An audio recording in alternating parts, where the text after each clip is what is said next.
Scooter పారేసావా? అవును నాన్న, scooter పారేసావా అని అడగడానికి పెళ్లి మొక్కలు వేయాలా? కాదు బాబు, అమ్మగారు మొక్కుకున్న మొక్కుకి అయ్యగారు గుళ్ళో 1000 ప్రదక్షిణలు చేసి అలవాటైపోయింది. చూసా బాడీ ఆటోమేటిక్ గా ఎలా దొరికిపోతుందో. చూసారా వీడి నోరు కూడా ఎలా గలగలగలగల దొల్లిపోతుందో, పళ్ళు రాలిపోతాయి. చెప్పడుగా ముందు వారితో మాట్లాడాలి. ఎరా స్కూటర్ పారేసావా? అసలే ఉద్యోగం సద్యోగం లేని సన్నాసివి, దానికి తోడు స్కూటర్ పారేసావు. చూడు, ఈ రోజు నుంచి పాచి పని చెయ్యి, అంట్లు దోవు, వంట కూడా నువ్వే చెయ్యి. అప్పుడు కానీ డబ్బులు రికవర్ కావు. బాబు గారు మా కడుపులు కొట్టి ఆలోచన చేయకండి. వదిలేసావేంట్రా? మళ్ళీ పట్టుకో, ఇంకా వాడిని తిట్టాలి. ఏరా స్కూటర్ అంటే పిన్నీసు గుండు సూది అనుకుంటున్నావా పారేసుకోవడానికి? అయినా నువ్వు చిన్నతనం నుంచి అంతే. ఒక రోజు బలపం పారేసావు, ఒక రోజు పలక పారేసావు, ఇంకోసారి పలక బలపం కలిపి పారేసావు, ఈ మధ్యనేమో బాగా బకెట్ పారేసావు. ఇది మాత్రం పారేసుకో. ఓ డాడ్, చిన్నప్పుడు అవన్నీ గుర్తు తెచ్చుకుని తిట్టడం చాలా దారుణం డాడ్. ఎందుకు బాబు గారు చిన్నబాబుని అలా హింస పెడతారు? అమ్మగారు మొక్కు మొక్కుంటే స్కూటర్ వెంటనే దొరుకుతుంది. దానికేం భాగ్యం, అలాగే మొక్కుంటాను. స్వామి పిలిచారమ్మా? నిన్ను కాదు, వాహనం పోయింది కనుక పోయిన వాహనం దొరకడం కోసం మా వారు ఈ రోజు రాత్రంతా పూజ గది ముందు గరుడ వాహనం పోజులో తపస్సు చేస్తారు.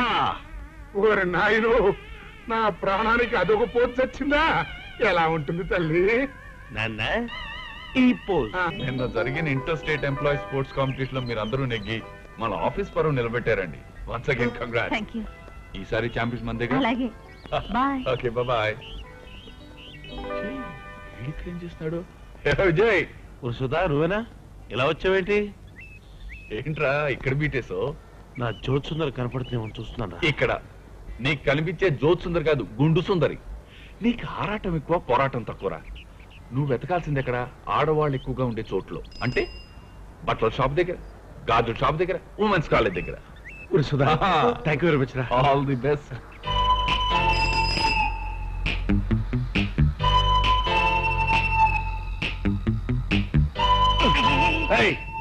కళ్ళు కనిపించలేదు? చూడలే బాబు.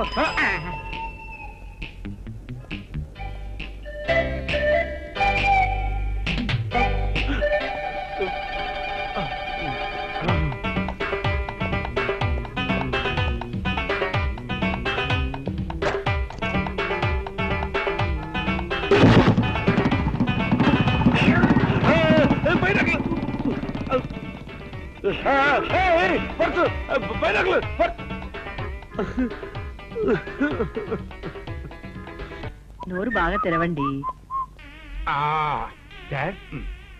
నేను రాత్రి నుంచి ఇలా ఉండిపోయావా? అమ్మ నువ్వు ఇలా ఉండాలని మొక్కుంది వాళ్ళ పొద్దున వరకే కదా. అది నిజమేరా, నిన్న రాత్రంతా ఇలా ఉండబట్టి ఎక్కడ నరాలు అక్కడ బిగుసుకుపోయినాయి.